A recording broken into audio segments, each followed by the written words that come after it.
me choke you down just like a pill.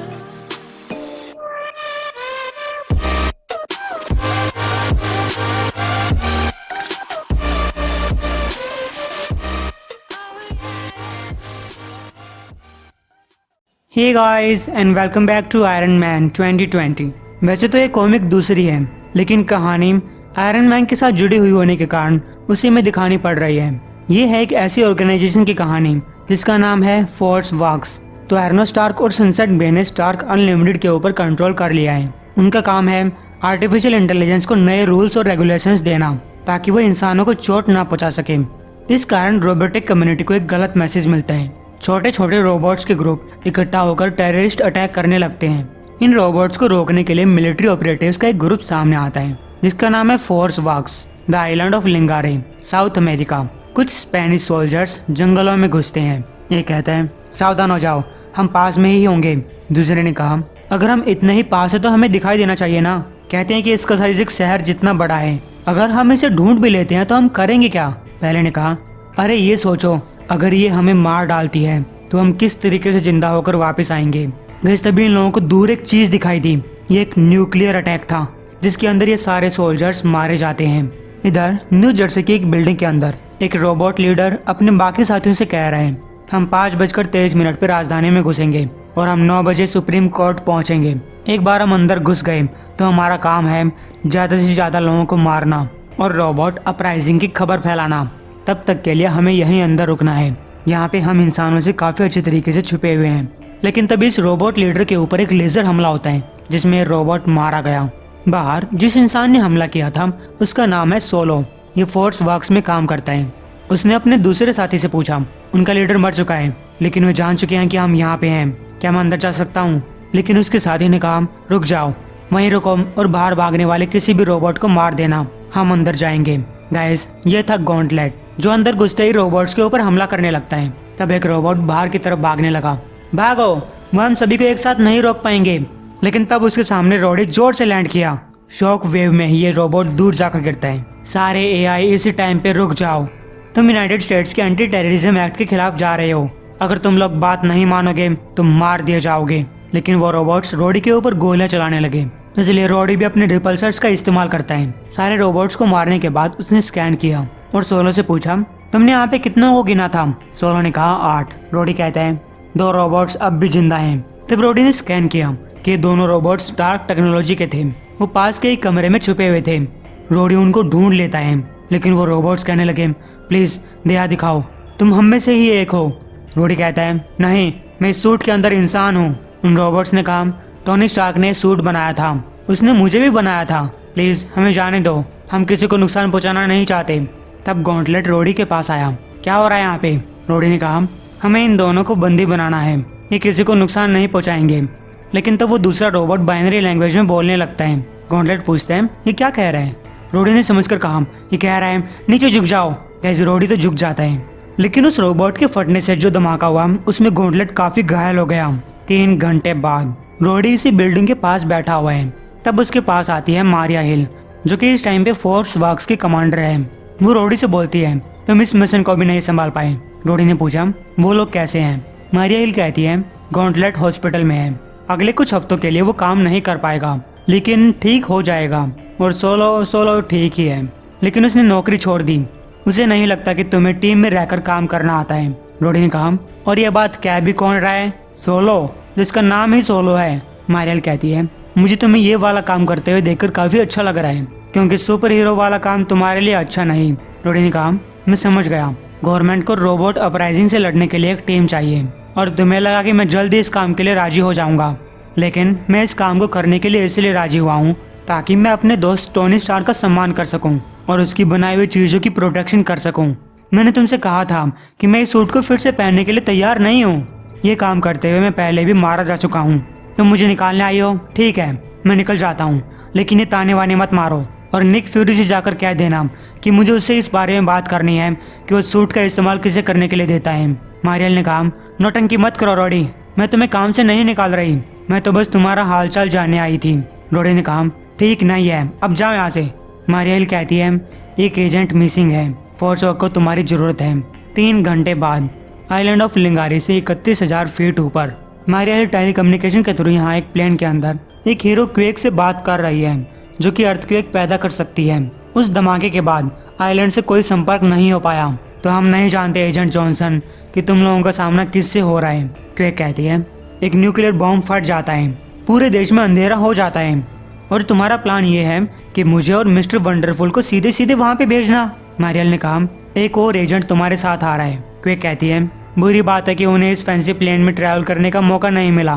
मारियल ने कहा ये फैंसी प्लेन हमने लोन पे ले रखा है, इसे कोई स्कैनर नहीं ढूंढ सकता। ये काफी तेज स्पीड से उड़ सकता है और काफी आरामदायक भी है, इसलिए इस प्लेन को बिना किसी खरोच के वापस ले आना। और हाँ, इस प्लेन के अंदर के बाहर को भी कुछ नहीं होना चाहिए। क्वेक ने कहा वो तो हम देख लेंगे, लेकिन इन सब चीजों को फिक्स करने के लिए बस 3 एजेंट, तुम्हें तो यहाँ पे किसी हेलीकैरियर को भेजना चाहिए था। मारियल ने कहा फोर्स वर्क सील्ड नहीं है, हम हर प्रॉब्लम में हेलीकैरियर का इस्तेमाल नहीं कर सकते, और वैसे भी हमारा बस एक एजेंट गायब है। मैं बस तुम्हें यहाँ पे ये बताने आई हूँ कि हम तुम्हारे जजमेंट के ऊपर यकीन करते हैं। अगर ये मिशन थोड़ा सा भी इधर उधर होता है तब तुम्हें पोसाइडन प्रोटोकॉल्स को यूज करना होगा, समझ गई? गैस तभी उस प्लेन से कोई चीज टकराती है और प्लेन के अंदर अलार्म बजने लग गया। मारियल ने पूछा वहाँ क्या हो रहा है? क्वेक कहती है मुझे लगता है कि किसी ने तुम्हारे प्लेन को डिटेक्ट कर लिया है। वो कैप्टन से पूछती है यहाँ हो क्या रहा है? कैप्टन ने कहा सरफेस से हमारे ऊपर एक मिसाइल हमला हुआ है, उनके पास ऐसे हथियार है जो हमें बताया तक नहीं गए। क्वेक ने पूछा क्या तुम उनसे पीछे छुड़ा सकते हो? कैप्टन ने कहा चिल्लाना बंद करोगे तभी तो कोशिश करूंगा।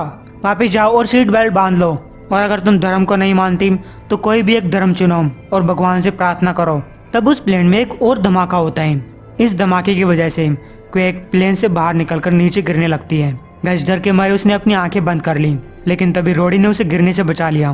बोलने की कोशिश मत करना, यहाँ पे पहले ही हवा बहुत कम है, मैं तुम्हें जल्द ही नीचे उतार दूंगा। क्वेक ने कहा वो अब भी प्लेन पे है। इस प्लेन को जो उड़ा रहा था उसका नाम है यूएस एजेंट।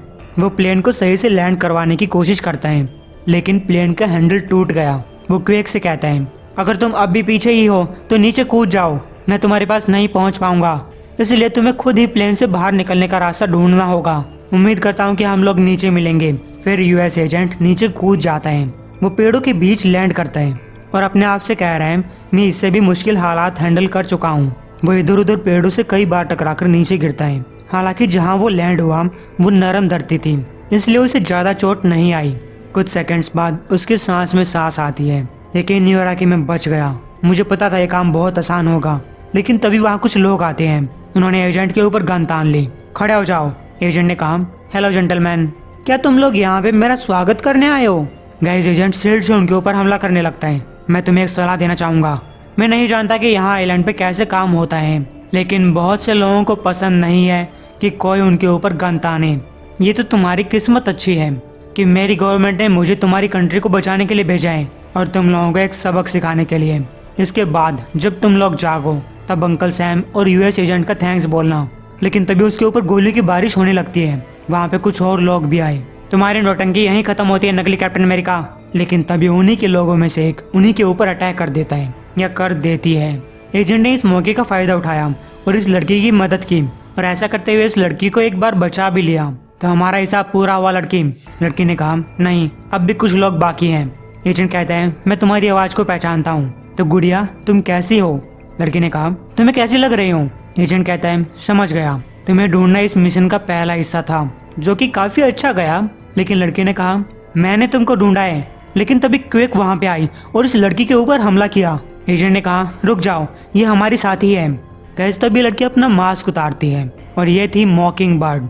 हे रोडी, काफी दिन से तुम दिखाई नहीं दिए थे। क्वेक ने कहा माफ करना, मुझे नहीं पता था कि ये तुम थी।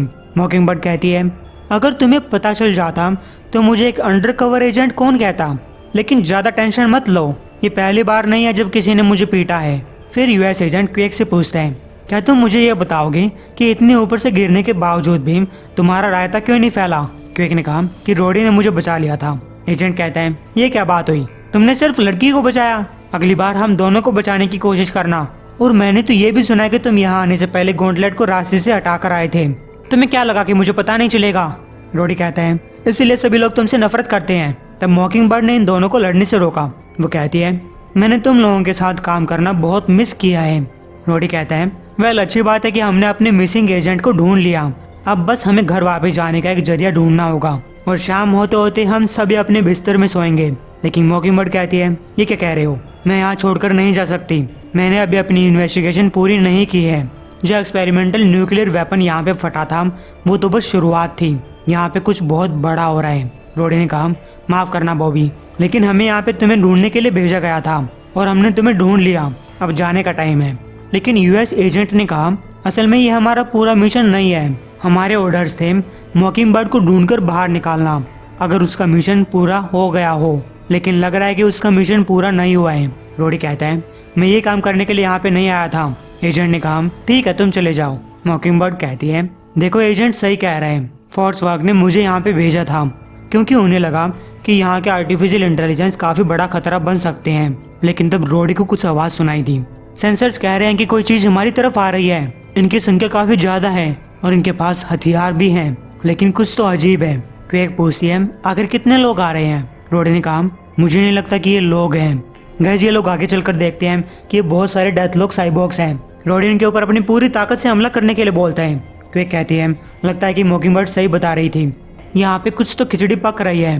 ये साइबॉर्ग्स मॉकिंगबर्ड को पकड़ लेते हैं। वो मदद मांगती है लेकिन एजेंट उस तक नहीं पहुंच पा रहा। क्वेक भी अपनी ही लड़ाई में बिजी है। रोडी ने कहा, मैं भी उन लोगों तक नहीं पहुंच पाऊंगा, क्वेक तुम्हें पीछे हटना होगा। लेकिन गाइस क्वेक को भी घेर लिया जाता है। रोडी ने उड़कर वहां से भागने की कोशिश की लेकिन इन साइबॉर्ग्स ने रोडी को भी दबोच लिया। ये रोबोट्स कहते हैं, तुम भी हमारे जैसे बन जाओगे, लड़ो मत। कोई रास्ता ना देखकर रोडी बाहर की तरफ एक मैसेज भेजता है, मैं फोर्स वर्क से एजेंट रोडी बात कर रहा हूँ, अगर कोई मेरी बात सुन रहा है तो मेरी टीम हार चुकी है, हमें बहुत जल्दी मदद चाहिए, क्या कोई सुन रहा है। गाइस उम्मीद आपको एपिसोड पसंद आया होगा। एम करते हैं 2900 व्यूज या फिर 700 लाइक्स के लिए। उम्मीद आप जल्दी पूरा करवा देंगे।